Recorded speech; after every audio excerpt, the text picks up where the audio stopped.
The world is heating up, temperatures are higher than they've ever been, and we're quickly heading towards the heat death of the planet due to an unsustainable over-reliance on fossil fuels feeding AI data centers that no one wants, but that's fine. We've got a new season of anime to distract us from all our problems. Welcome once again to Musings by Danon. Today we're going to be trying something new with our seasonal anime video. Let me know in the comments if you liked it or not. Also, don't forget to like and subscribe. YouTube tells me that like 80% of you aren't subscribed. Anyway, we're going to break this video up into 4 sections: sequels, top tier, trash but fun, and hidden gems. Let's get started with the sequels. While this one rarely comes up in the discussion of the greatest isekais of all time, no one doubts that the Saga of Tanya the Evil is a top tier series. Easy to recommend, a great watch with interesting characters, and a familiar but slightly altered world make Tanya an absolute banger of a series. And we've only been waiting 9 years for Season 2. Since it's been that long, I think a brief summary is necessary. Our main protagonist believes in ruthless efficiency, to the point of not caring about the feelings of others. One day, he's pushed in front of a train by a man he just fired earlier that day. The world stops. God tells him he's been a bad person. He tells God he doesn't believe in him. I'll just call you Being X because there are no gods, and no being deserves his worship or devotion. God reincarnates him into the body of a little girl, an orphan. This orphan, named Tanya, decides to join the military at a very young age and finds out she's not only good at magic, she's excellent at war crimes. I mean, war. Yeah, war. Not war crimes. That would be crazy if a little girl was great at war crimes. Also, the story takes place in an alternate world similar to ours, and she works for the equivalent of Germany during World War I. Next up on our sequels list is Mushoku Tensei Season 3. I feel this series needs no introduction. You either hate this series or love it. Regardless of your personal feelings about jobless reincarnation, this series set the blueprint for the isekai boom, and is still one of the best ones, simply because it actually addresses the question of reincarnation, rather than the bog-standard boy goes to a new world and gets cool powers slop that is basically every other isekai. Don't get me wrong, those are fun to watch, but there's a difference between fun, trashy series and a good series, and Mushoku Tensei is one of the best. Speaking of one of the best, Bleach is back with another season. For those who still refuse to respect this series, it is the most influential of the big 3. JJK is a Bleach clone. Demon Slayer is basically Bleach Light. My Hero Academia is heavily influenced by Bleach. While most shonen that have come out in the last decade were influenced in some way by the big 3, Tite Kubo still has a grip on the minds of many younger mangaka. I'm glad to see that Grand Blue Season 3 is coming out so soon after Season 2, and if you want your romances with some crazy drunk college kids instead of high schoolers, you should check this one out. It is one of the better rom-coms out there, and comes highly recommended. Now, the fun part about isekai series is you have the opportunity for a fish-out-of-water scenario, and one of the best ones to encapsulate that is Skeleton Knight in Another World. I am very excited for Season 2. I suppose I should explain what I mean about fish out of water. Ark, our titular Skeleton Knight, finds himself in the game he was playing. He's super excited to be here. Adventure, excitement, exploration, what's not to love? But the world is dark. Bandits harming women, slavery, war crimes galore. The dichotomy of a happy-go-lucky character in a dark fantasy world makes for a fun watch. Not top tier by any means, but not the usual slop either. Speaking of dark fantasy, we've got Season 2 of Clavatis airing as well. I need to finish watching Season 1, but there are only so many hours in the day. Don't worry, I've read the source material for all the rest of these series.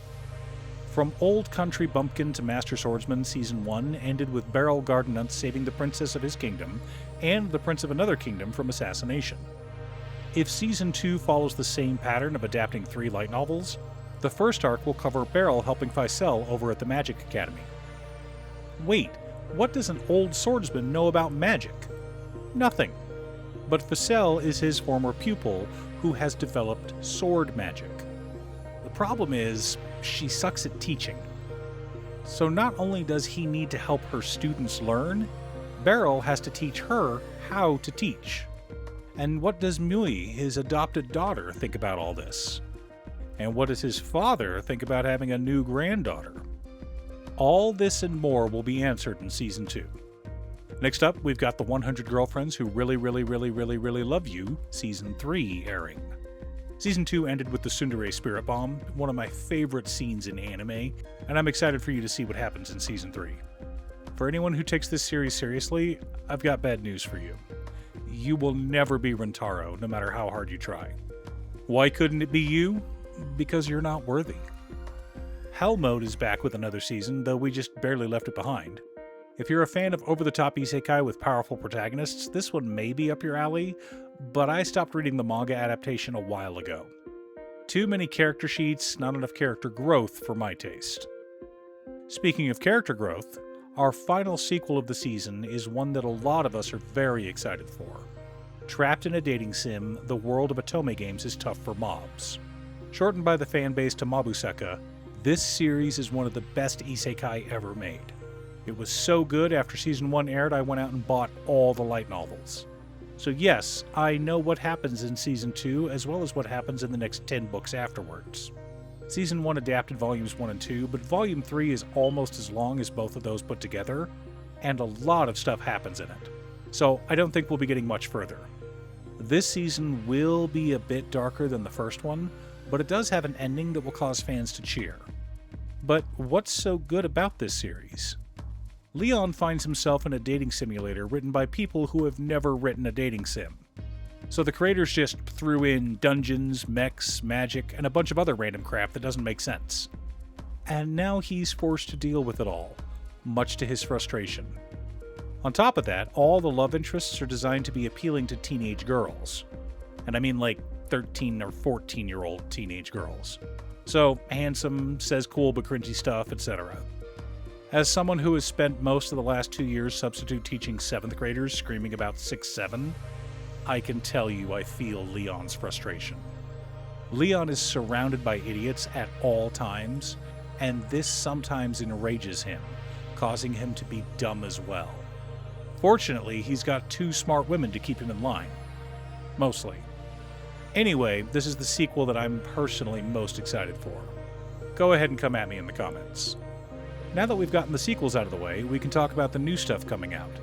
After all, the purpose of a video like this is to let you know about new series. Some of you already know about some that are coming out, but we're going to go over the ones that I'm interested in. To start with, let's talk about the top tier series. Smoking Behind the Supermarket with You is already out, at least partially. At the time of recording, we have 12 short episodes ready to watch on Crunchyroll. Those who have watched it already will agree that this is one of the best slow-burn romances in years. Some critics will complain about the age gap, and others will complain about how the series glorifies smoking. But to that I say, cry more, scrubs. Both characters are adults, so what does it matter if there are 20 years between them? And they're not barely adults either. She's 24. She's been an adult for 6 years. You attacking the series because you think she's too young is just your bias. Let the adult woman make her own choices. Also, if you refuse to watch it, you're missing out on one of the best romances to air in years. So, your loss. Another series I've been hyping up on this channel is the Ghost in the Shell anime. And unlike other adaptations, we're going old school with this one. The series will feel dated, because it is the first ever faithful adaptation of the manga. A manga that started in 1989. No, that's not a typo. That means Ghost in the Shell is older than Sailor Moon, Fushigi Yugi, or Yu Yu Hakusho. The manga is about as old as Berserk. This is old school 1980s cyberpunk, back when it was at its peak. Cyberpunk is a dystopian subgenre of science fiction where life is cheap, tech is high, and space travel doesn't exist. At least not yet. Ghost in the Shell is peak science fiction and one of the most influential mangas ever made. It asks a simple question. As technology takes over the world more and more, what does it mean to be human? Are we really anything more than a ghost in a shell? Also, Motoko Kusanagi is one of the best female main characters in fiction, so I'm excited to see Science Sorrow's adaptation of this beloved series. Young Ladies Don't Play Fighting Games is based on a seinen manga, which means that even though the characters are all high school girls, they are more nuanced and realistic than shonen characters. And even though the plot seems pretty straightforward, two girls who both love fighting games playing against each other in the dormitory of a private school that has banned video games enter the national tournament together. Now, I need you to understand something here. There are many different skill levels in gaming. Many of us are hobbyists. Some of us played hardcore when we were younger and take a more casual view now. We may have some skills, but we're not at peak level anymore. Many years ago, I was in the server first race in World of Warcraft. But that's server first, not world first. We raided maybe 9 hours a week and spent another 10 or so hours a week preparing. Those are rookie numbers compared to the world first grind. That's right, a part-time job is nothing compared to the amount of time and dedication it takes to get a world first. And the skills and reflexes required to play an MMO are nothing compared to the skills and reflexes it takes to play fighting games. Even FPS players pale in comparison to the speed and reflexes fighting gamers are capable of. Don't believe me? Watch this. And if this is your first time watching Evo Moment 37, the greatest moment in gaming history, congratulations. Your life has now changed.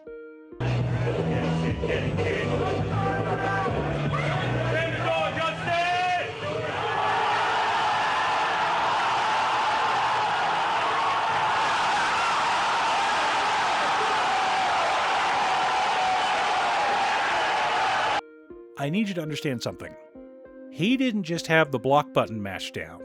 Diego was parrying each of Justin Wong's attacks.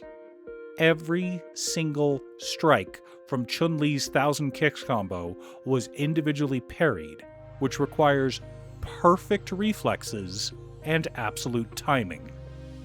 This is the arena these girls are stepping into, and I can't wait to see it myself. Also, even though in the manga the girls play the fictional Iron Senpai 4, in the anime they'll be playing Street Fighter 6. I wonder which intern they got to film the fights, or if the animators drew lots. Jadugar, a witch in Mongolia, is another one from Science Saru, and tells the story of a young Persian girl who finds herself working for the 6th wife of the Khan. Oh, I forgot to mention, this is the 13th century, so the Mongolian Empire is the greatest power on Earth. Meanwhile, Persia is the center of enlightenment and education. What will happen when these two women team up? And will Fatima, the young Persian girl, get her revenge? What can a single girl do against the greatest empire in the world? Also, the characters look weird because the author, pen name Tomato Soup, thought that medieval paintings looked weird, so she tried to imitate that, which I think is awesome. Sparks of Tomorrow is the newest anime from the legendary studio Kyoto Animation. What's that? You're new to anime and don't know about KyoAni? Well, allow me to educate you. I'll give you just a brief rundown of some of their anime. Violet Evergarden, Clannad, The Melancholy of Haruhi Suzumiya, Miss Kobayashi's Dragon Maid, K-On!, A Silent Voice, Lucky Star, Love Chinubio and Other Delusions, Full Metal Panic Famofu, Free, and Amagi Brilliant Park. Also, they're working on Ruri Dragon as well, so get excited for that. But this summer, they've got a steampunk anime coming out. The city of Kyoto is blacked out by all the smog from those engines, though, and a new power source is being sought. Two kids, both traumatized by their past, dream of a better future, but they must heal themselves before they can fix the world. As I said earlier, all of these series have the potential to become anime of the season, if not anime of the year. All of them have solid source materials and have been lovingly crafted by amazing studios. But sometimes you don't want a 4-course meal. Sometimes you just want a snack. Something fun to eat that might not be very healthy. In other words, trash.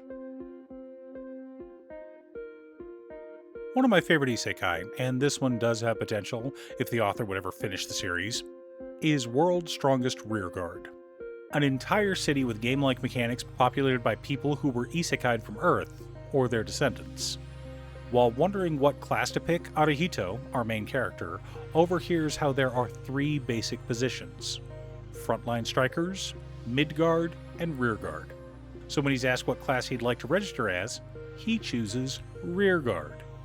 And now he has a class that helps his allies deal more damage, heal from wounds faster, and take less damage so long as he's standing behind them.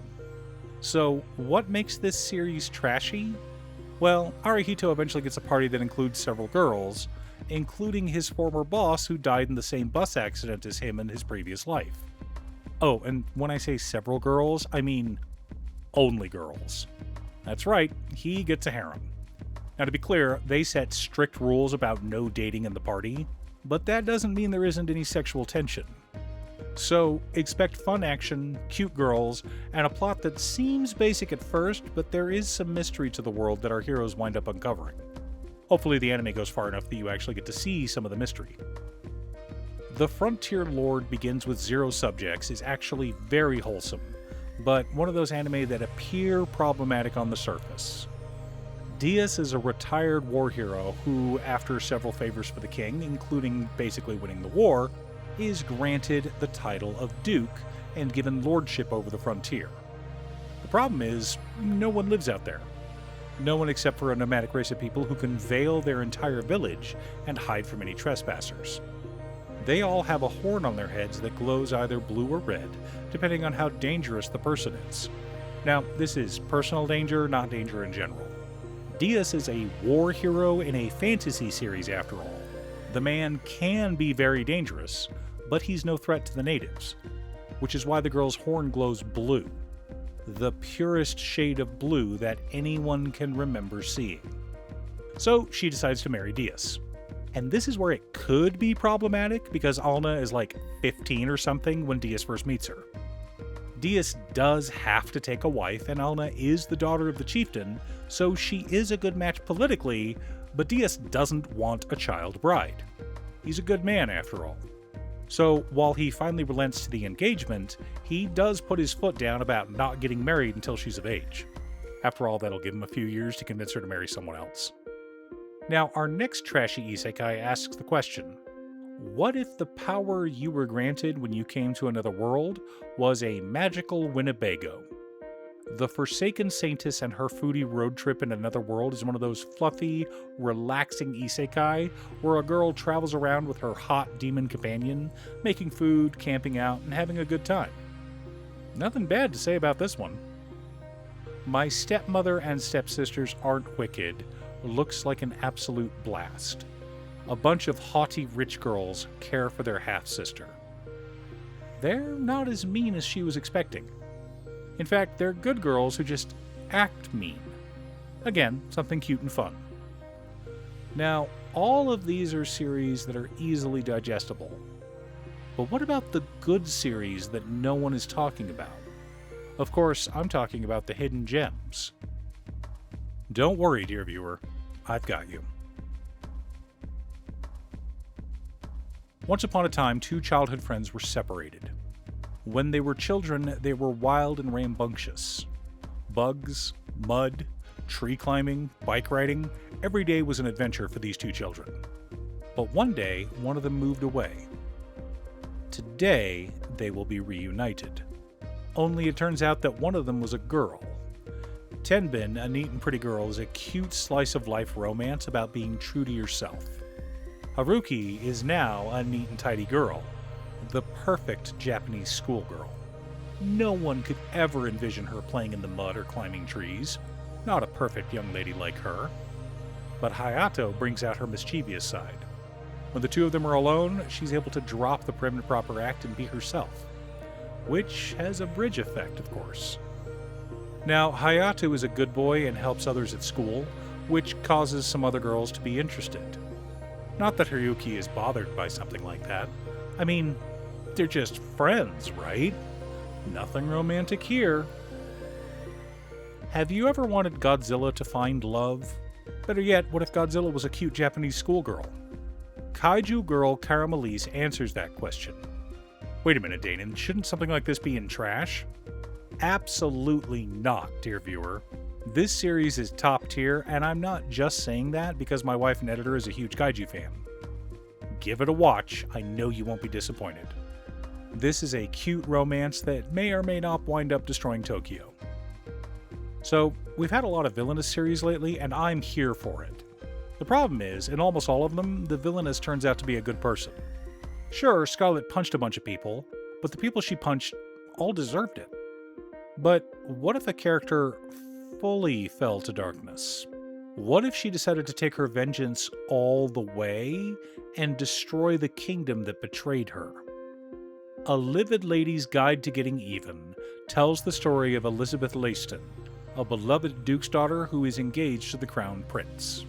One day, the crown prince humiliates her and has her locked in the dungeon. A month passes, and he has not been idle. The prince spreads rumors about her, destroys her businesses, and basically turns the whole kingdom against her. Elizabeth's only friend in this is her maid, who helps her escape the kingdom. So Elizabeth vows revenge. And not the "I'll live a better life" type of revenge. No, she's going to destroy the kingdom. This series is a dark but satisfying revenge tale. For those of you who can't wait for the next season of Apothecary Diaries, you are in luck. Though I Am an Inept Villainess is a fantasy imperial court drama. What happens when the court butterfly, the favored maiden of the crown prince, is almost murdered by the sewer rat? And the rat used forbidden magic to swap bodies with the butterfly. So now the butterfly will be killed for the very crime that was committed against her? Ko Ririn is the beloved maiden of the Ko clan, who is favored to marry the crown prince and become the next empress. The prince fell in love with her will and strength of character. He was blessed with both overwhelming ki and a handsome face, which causes women to become a little weak in the knees around him. But Ko Ririn didn't even flinch. She was courteous, but there was none of the telltale blushing that showed his powers had affected her. Ririn also has a frail body. So frail that she can't allow herself to get angry because anger drains her stamina. She couldn't allow herself to hate because it was an emotion that would sap her strength. She couldn't even embroider, which was her favorite hobby. Well, she could, but not for hours on end like she wanted to. But all of a sudden, she has a new body. All her life, she has dedicated to willpower, emotional strength, and control. Because if she slips up, she'll pass out and wake up with a fever. A fever that may kill her. Think about it this way. Imagine someone whose body has been racked by sickness suddenly getting a new body. And instead of laying in bed all day, she can do whatever she wants to. She can embroider all night. She can stay up late. She can exercise. She can eat fried potatoes. She does feel a little bad about enjoying this new body so much. After all, someone else is trapped in her horribly useless body. No, Ririn, you mustn't think that way. Your body was a gift from your parents and you mustn't think badly about it. But fried potatoes are so delicious. Now, if this sounds light and fluffy, it's only because I haven't gotten to the court intrigue, which won't happen for a few episodes. My guess is that the anime is going to cover the first 2 light novels, which brings the introductory story to a satisfying conclusion. I'm up to volume 4 already, and have been enjoying everything about this series. Sneaky court politics, action, plotting, and winning a fight through dancing. In fact, that last part has happened more than once. Trust me, this series is top tier, and is sure to be enjoyed by anyone who watches it. Yanni Neko, also known as Chainsmoker Cat, is a bit of a hard sell, but I'll do my best. This is an award-winning manga about a cat addicted to nicotine. She smokes so much that her house constantly smells of ash. No matter how many times she tries to quit, she just lights up another one. She'll do anything to get her fix, no matter how degrading or disgusting. The series is about addiction and how dangerous it can be. So if you go into this thinking it'll be a light and fun series, prepare to be traumatized. But it is based on a beloved manga with a dedicated fan base. If you've ever wondered what it's like to struggle with addiction, this series will be very educational for you. And that brings us to the end of the video. I know I didn't cover every single series coming out this summer, but I covered the ones I was interested in. Did I miss your favorite? What series are you excited for? Leave a comment below. Thanks for tuning in. Once again, a huge shout out to my editor Cute Stuff. I couldn't make these videos without her. If you'd like to hire her to edit your own videos, she can be reached at cutestuff.edits@gmail.com. Link is down below. If you're looking for ways to support the channel directly, you can head on over to patreon.com/dated. There are several tiers to choose from. You can pick an anime or manga for me to do a video about, or you can join our monthly manga club. I also want to give a quick shout out to all of my patrons: Waffles, Marcus, Brett, Roxy, Alex, Robert, Pi, Kazaris, Patrick, Boomy, Osira, Justin, Sleech, Luke, Mr. Salty, Daniel, Brian, and Enra Waka, Telethia, and Azander. You guys are awesome. I post anime or manga videos often, or you can click here to watch additional videos. Again, thanks for watching, and I'll see you all again next time on Musings by Danon.